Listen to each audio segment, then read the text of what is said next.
Hi, I'm Sue. Welcome to the Art of Flavor. Today we're making some amazing vegan meringues. What I love about these treats is they're so easy to make and you only need a handful of ingredients. They're really delicious. You'd never know they're vegan. You ready? Let's get started.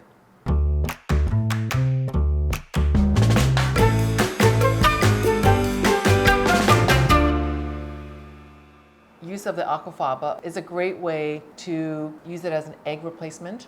You need stand mixer, a can of chickpeas, sugar, cream of tartar, and Edisant flavors where we're using some fun candy flavors. That's all you need, really. Okay, well, you need some piping bags and some piping tips. Any piping tip will do. This is a can of chickpeas. Aquafaba is a very fancy name. So it's a liquid from the beans. This one is chickpeas. I find this is the most consistent.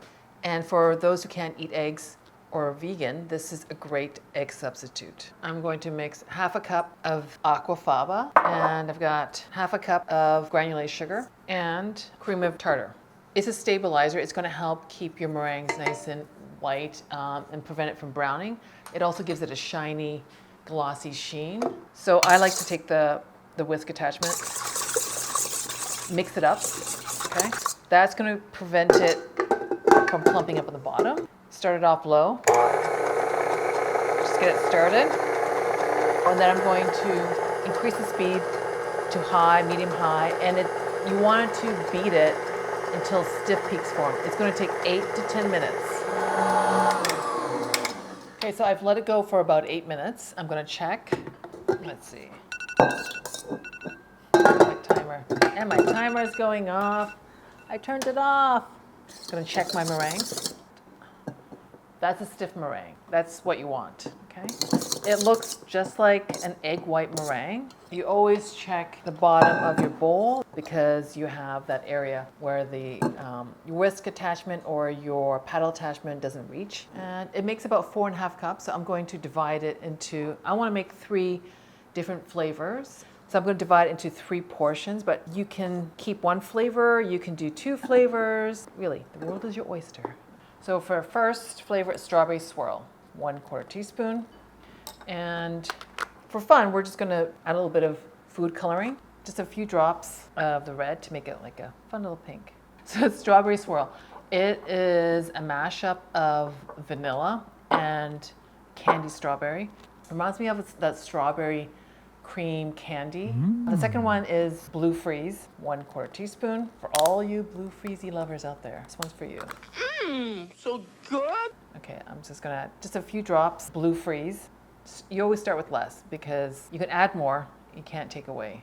The idea with meringue is always fold enough just until you achieve the color, if you're adding color, because you don't want to deplete your air.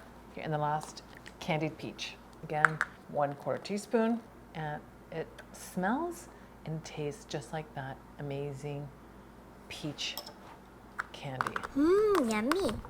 And I'm going to add a little bit of yellow. I can smell the candy flavor of this peach. Oh my gosh.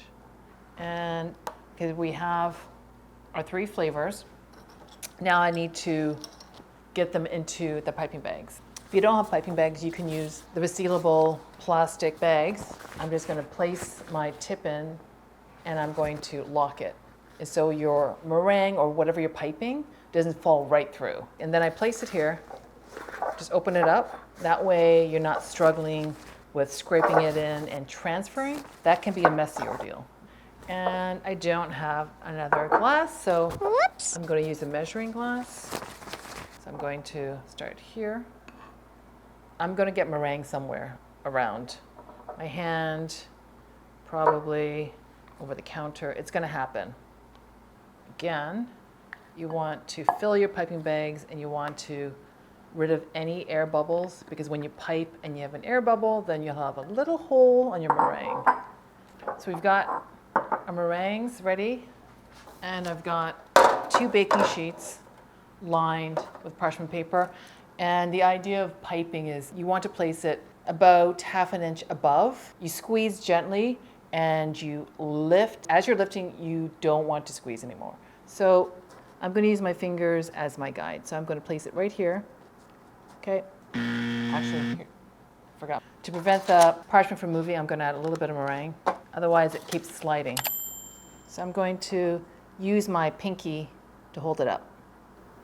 I'm going to, about 1/2 inch, push, push, push, push, push, stop squeezing, and just repeat. You want to try to keep it as consistent as possible in size because that is going to affect the baking. If you have small and large pieces, the small ones will bake before the large ones, and then the large ones won't bake. It makes anywhere from 50 to 58. These are about 1.5 inch wide.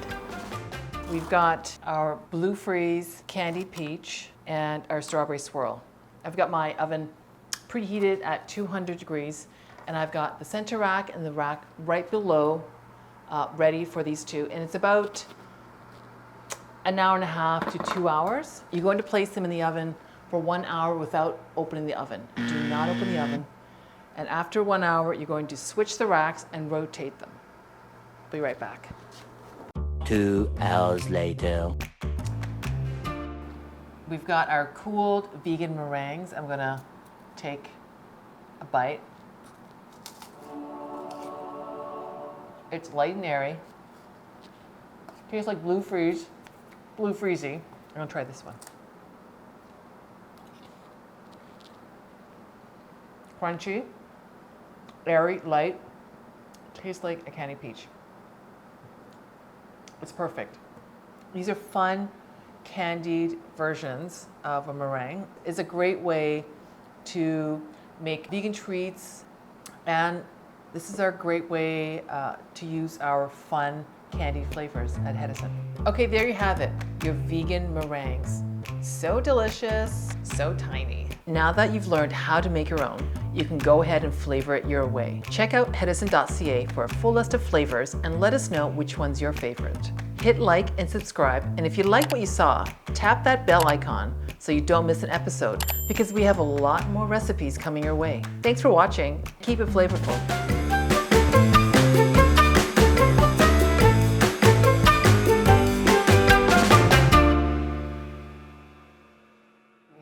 See, it's got a little hole, but it's still delicious. It's light, candy fun. It is fun. It is candy fun.